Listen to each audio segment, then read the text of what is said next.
প্রিয় দর্শক, আপনারা দেখছেন দ্য হোমিও চ্যানেল।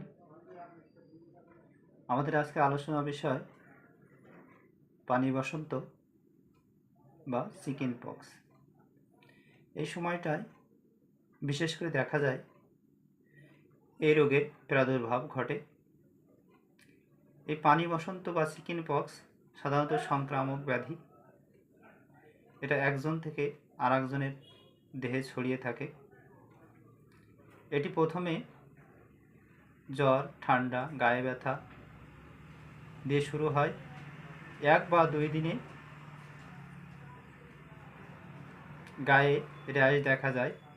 3 থেকে 5 দিনের ভিতরে পানি ফুসকা নিয়ে গায়ে ভরে যায় এবং সেই সাথে টেম্পারেচারটা অর্থাৎ তাপমাত্রা বাড়তে থাকে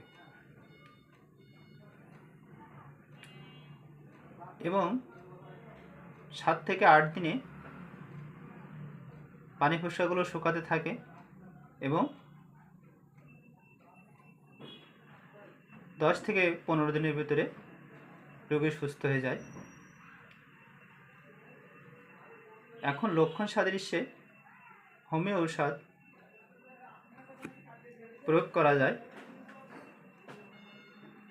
যদি জ্বর বেশি থাকে, সর্দি, ঠান্ডা, হাঁচি, কাশি থাকে, প্রাথমিক পর্যায়ে অ্যাকোনাইট, বেলেডোনা, ব্রাইনিয়া ইত্যাদি ঔষধ দেওয়া যায়। তৃতীয় পর্যায়ে রাস্টক্স 30-200 দেওয়া যায়। বায়োকেমিক মতে ন্যাট্টামসাল, ফেরাম্পাস, এক কথায় ফেরাম্পাস সর্ব অবস্থায় 6x বায়োকেমিক মতে দেওয়া যেতে পারে। তবে পানি বসন্ত সম্পর্কে আমি বলবো, চিকিৎসা নিতে হলে কোনো রেজিস্টার ডাক্তারের পরামর্শ অনুযায়ী চিকিৎসা নেওয়া উচিত। এই রোগটার বিষয়ে নিজে বা কোনো অনভিজ্ঞ ডাক্তারের কাছ থেকে চিকিৎসা নিলে ক্ষতির সম্ভাবনা বেশি। সেক্ষেত্রে অভিজ্ঞ ডাক্তারের কাছে নিয়ে যাবেন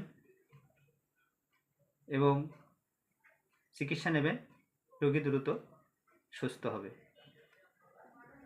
খাওয়া দাওয়ার বিষয়টা, রোগীকে সাধারণত যে সমস্ত খাবারে অ্যালার্জেটিক ভাবটা বেশি আছে, মাছ, মাংস, ডিম, বেগুন,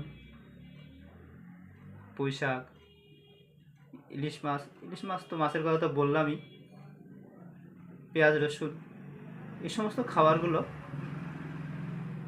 এড়িয়ে চলা ভালো। ঘি, কাঁচকলা, পটল, উচ্ছে, এ সমস্ত সবজি দিয়ে সাধারণ খাবার দিতে পারেন। অর্থাৎ উদ্দেশ্য থাকবে যে খাবারগুলো সহজে হজম হয় বা পরিপাক হয়, এরকম ধরনের খাবার দিতে হবে।